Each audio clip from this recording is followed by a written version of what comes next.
Hello friends, welcome to my channel green house. और आज का हमारा पौधा है मनी प्लांट का पौधा। सर्दियां आ चुकी हैं। दिसंबर और जनवरी के महीने में आपको अपने मनी प्लांट के पौधे की केयर कैसे करनी है, कौन से ऐसे काम हैं जो कि आपको अपने मनी प्लांट के ऊपर इस समय बिल्कुल भी नहीं करना है। अगर आप कुछ चीज़ों का ध्यान अपने मनी प्लांट के ऊपर इस समय नहीं रखते हैं तो आपका अच्छा खासा हरा भरा मनी प्लांट खराब हो जाएगा। कौन से वो काम है जो आपको अपने मनी प्लांट के ऊपर इस समय बिल्कुल भी नहीं करना है, जो जानकारी आज की इस वीडियो में मैं आपको देने वाली हूं, अगर आप उन सारी बातों का ध्यान रखते हैं तो आपका मनी प्लांट सर्दियों में भी अच्छी ग्रोथ करता रहेगा, नई नई ब्रांचेस निकालता रहेगा, इसकी पत्तियां हरी भरी बनी रहेगी और इतने अच्छे से ग्रोथ करेगा कि आप इसको काटते काटते थक जाओगे। ये जो प्लांट आप देख रहे हैं ये वो पहला वाला ही पौधा है जो मैंने आपको स्टार्टिंग में दिखाया, और अभी आप कुछ टाइम बाद का ये रिजल्ट है। ये काफ़ी लंबी लंबी ब्रांचेस इसके अंदर आ चुकी है, इतनी ज़्यादा कि अब इनको काटने की ज़रूरत है। लेकिन अभी आज का जो वीडियो है इस टॉपिक पर है कि हमें इसकी केयर कैसे करनी है और कौन सा फर्टिलाइज़र हमको इसको देना है।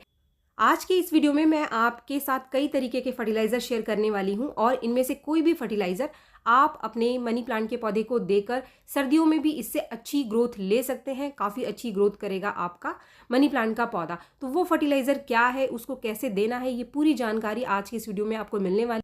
लेकिन फ्रेंड्स, फर्टिलाइज़र से ज़्यादा इम्पॉर्टेंट, ज़्यादा ज़रूरी चीज़ इसकी केयर होती है, इसकी देखभाल होती है। अगर आप खाद डालते रहोगे, अगर आप इसकी देखभाल ठीक से नहीं करोगे कि इसको रखना किस तरीके से है, कितना धूप देना है, कितना पानी देना है, अगर आपको ये चीज़ें नहीं पता हैं तो आपका पौधा जो है वो फर्टिलाइज़र देने के बाद भी ख़राब हो जाता है। तो सबसे पहली चीज़ कि इस समय सर्दियों में जो मनी प्लांट का पौधा है वो बहुत तेज़ी से ग्रोथ नहीं करता है। इसका जो ग्रोइंग टाइम है वो है फरवरी से लेकर के पूरी गर्मियाँ, पूरी बारिश का टाइम, और ये अक्टूबर तक अच्छी ग्रोथ करता रहता है। लेकिन जैसे ही ज़्यादा सर्दियाँ पड़नी शुरू हो जाती हैं, जैसे कि नवंबर, दिसंबर और जनवरी, तो इसकी ग्रोथ थोड़ी सी स्लो हो जाती है। और अगर आपने इसका खास ख्याल नहीं रखा तो इसकी जो पत्तियां हैं वो पीली पड़नी शुरू हो जाती है। दूसरी समस्या आती है कि इसकी जो जड़ें हैं वो गलने लग जाती हैं, और पूरी की पूरी जो आपका मनी प्लांट का पौधा है वो ख़राब हो जाता है, सड़ जाता है, और इसकी पत्तियां भी पीली होकर के ख़राब हो जाती हैं। तो ऐसे में आपको सबसे पहली जो चीज़ का ध्यान रखना है वो यही है कि इसको आपको पानी देना बिल्कुल कम कर देना है। पानी आपको इसकी मिट्टी को चेक करके ही देना है। मुश्किल से 10 से 12 दिन बाद या फिर कभी कभी 15 दिन बाद ही इसको पानी देने की ज़रूरत पड़ती है। मैंने जितने भी इंडोर प्लांट्स लगाए हुए हैं उनको पानी देने की ज़रूरत मुझे 10 से 15 दिन में एक बार ही पड़ती है सर्दियों के टाइम। गर्मियों में हमें इसे 4 दिन बाद, 5 दिन बाद पानी देना पड़ता है, लेकिन सर्दियों में पानी की मात्रा हमें कम से कम करनी पड़ती है, तभी आपका पौधा हरा भरा बना रहेगा। दूसरी चीज़, आप इसके ऊपर बार बार पानी का स्प्रे नहीं करेंगे। पानी का स्प्रे करने से पत्तियों के ऊपर पानी बना रहेगा तो पत्तियां सड़ने गलने लग जाती हैं। आप कॉटन के कपड़े से इसकी पत्तियों को साफ कर सकते हैं अगर आपने इसको इंडोर रखा हुआ है। तीसरी चीज़, अगर आपने अपना मनी प्लांट इंडोर लगा कर रखा हुआ है तो आप इसे किसी खिड़की के सामने रखें। खिड़की के सामने रखने से जो छनकर धूप आती है, जो छनकर रोशनी आती है, वो मनी प्लांट को मिलती रहती है। तो मनी प्लांट सर्दियों के टाइम इसको जो खाने की ज़रूरत है वो अपनी पत्तियों में ये बनाता रहता है, और इसकी पत्तियां हरी भरी बनी रहती हैं, सुंदर चमकदार बनी रहेंगी। और ऐसा करने से गारंटी है कि आपका एक भी पत्ता पीला नहीं पड़ेगा। जैसा आपने इसको अक्टूबर में देखा था, जितनी ग्रोथ थी उससे ज़्यादा ग्रोथ आपको मिलेगी। ये ग्रोथ करता रहेगा और एक भी पत्ती आपकी न सूखेगी न खराब होगी। इंडोर मनी प्लांट को आप ऐसी जगह पर बिल्कुल भी नहीं रखना जहां पर बिल्कुल भी दिन की रोशनी इसको ना मिले। अगर दिन की रोशनी इसको नहीं मिल रही है तो विंटर्स में ये ग्रोथ करना बिल्कुल भी बंद कर देता है, और एक भी नई पत्ती आपको नहीं मिलेगी, यानी एक भी नई ग्रोथ आपको नहीं मिलेगी। लेकिन जो चीज़ें अभी पीछे मैंने आपको बताई, इन चीज़ों का आप ध्यान रखेंगे तो मनी प्लांट का जो पौधा है इस समय विंटर में भी ग्रोथ करता रहेगा, नई नई पत्तियां बनाता रहेगा। इसके बाद हम इसके फर्टिलाइज़र के बारे में बात कर लेते हैं कि कौन सा फर्टिलाइज़र इस समय आप दे सकते हैं। अगर आपके पास घर में एनपीके है, आपने काफ़ी सारे पौधे लगाकर रखे हुए हैं और आपके पास एनपीके है, ये जो एनपीके है ये है 20-20-20, यानी 20-20-20 रेशो वाला एनपीके है, जिसके अंदर नाइट्रोजन, पोटाशियम और फास्फोरस की जो मात्रा है वो बैलेंस क्वांटिटी में है। और भी बहुत सारे एनपीके आते हैं जिनकी जो क्वांटिटी होती है वो बैलेंस नहीं होती है। पौधों के अनुसार उसके हिसाब से काफ़ी सारे मार्केट में एनपीके अवेलेबल है, लेकिन आपको जो एनपीके लेना है वो बैलेंस क्वांटिटी वाला लेना है। अगर आपके पास 19-19-19 है तो आप 19-19-19 का इस्तेमाल भी कर सकते हैं। अगर आपके पास 10-10-10 रेशो का एनपीके है तो आप उसका भी इस्तेमाल यहाँ पर कर सकते हैं। ये जो मैंने एनपीके की मात्रा ली थी लगभग आधे चम्मच से भी कम थी और 1 लीटर पानी में मैंने इसको घोल लिया है और ये काफ़ी सारे मेरे पौधों में काम आ जाएगा, क्योंकि इस समय मनी प्लांट पानी को बहुत ज़्यादा इसकी मिट्टी सोखती नहीं है। तो इसलिए आप एक्सेस फर्टिलाइज़र ना दें, क्योंकि एक्सेस फर्टिलाइज़र मतलब कि बहुत ज़्यादा पानी अपने पौधे को देना। तो बहुत ज़्यादा पानी नहीं देना है, उतना ही ये फर्टिलाइज़र आप दोगे जिससे कि इसकी मिट्टी अच्छे से गीली हो जाए।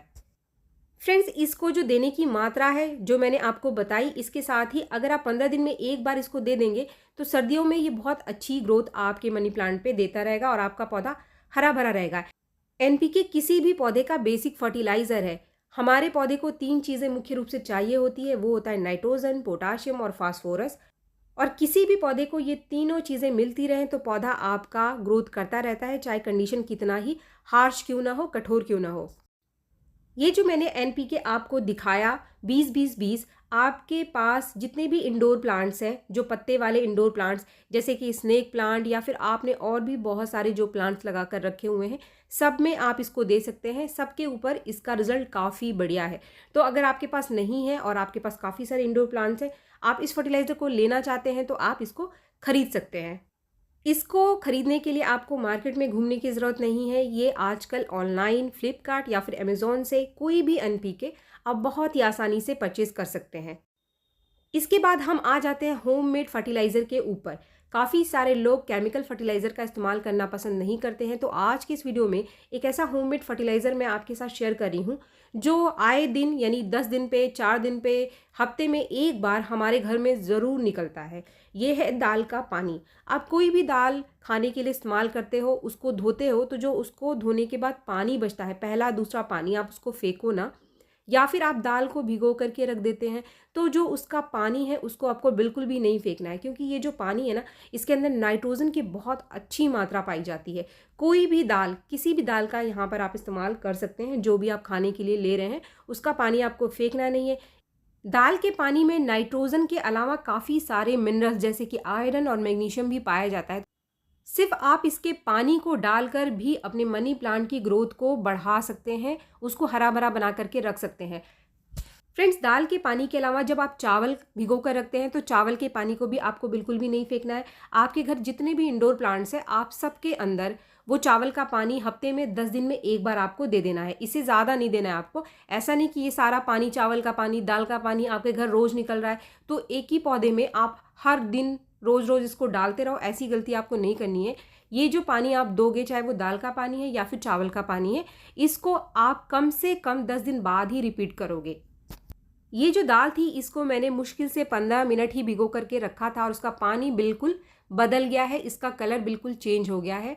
अगर आप इसको डाइल्यूट नहीं करते हैं और पानी नहीं मिलाते हैं तब भी ये हमारे पौधे को नुकसान नहीं करता है, क्योंकि ये बहुत ज़्यादा स्ट्रॉन्ग फर्टिलाइज़र नहीं है। तो इसलिए हम इसको बिना डाइल्यूट किए भी अपने पौधे के अंदर डाल सकते हैं। ये जो लिक्विड फर्टिलाइज़र है इसको आपको 10 दिन में एक बार ही देना है। इससे पहले अपने किसी भी पौधे में जिसमें आपने पहले इसको डाल दिया है उसमें आपको इसको रिपीट नहीं करना है। इस फर्टिलाइज़र को आप मात्र 2-3 बार अपने पौधे में देखो, आपको खुद ही इसको डालने के बाद अंतर दिखाई देना शुरू हो जाएगा। आपका पौधा पहले से ज़्यादा 10 गुनी स्पीड में ग्रोथ करेगा।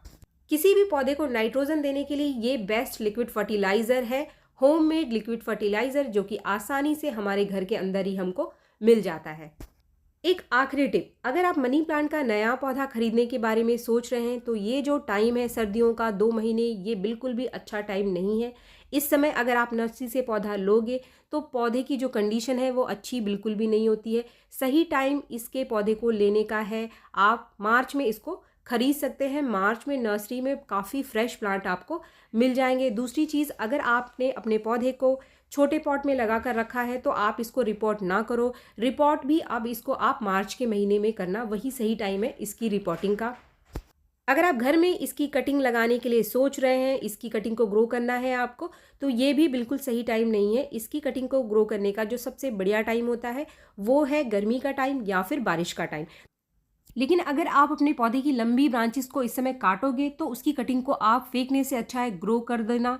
जड़ें निकल करके आएंगी, थोड़ी स्लो निकलेंगी। अगर आप जिस भी कंटेनर में अपनी कटिंग को ग्रो करोगे उसको सनलाइट वाली जगह पे रख देना, ऐसी जगह पे जहाँ पे रोशनी मिलती रहे उसको, तो आपकी कटिंग वो ग्रो हो जाएगी, ख़राब नहीं होगी। तो फ्रेंड्स, उम्मीद है वीडियो आपको पसंद आया होगा। अगर वीडियो आपको पसंद आया तो एक लाइक ज़रूर करें, और मेरे चैनल को आपने अब तक सब्सक्राइब नहीं किया है तो मेरे चैनल को सब्सक्राइब भी ज़रूर कर लें। मिलते हैं मेरे नेक्स्ट वीडियो में, तब तक के लिए थैंक यू।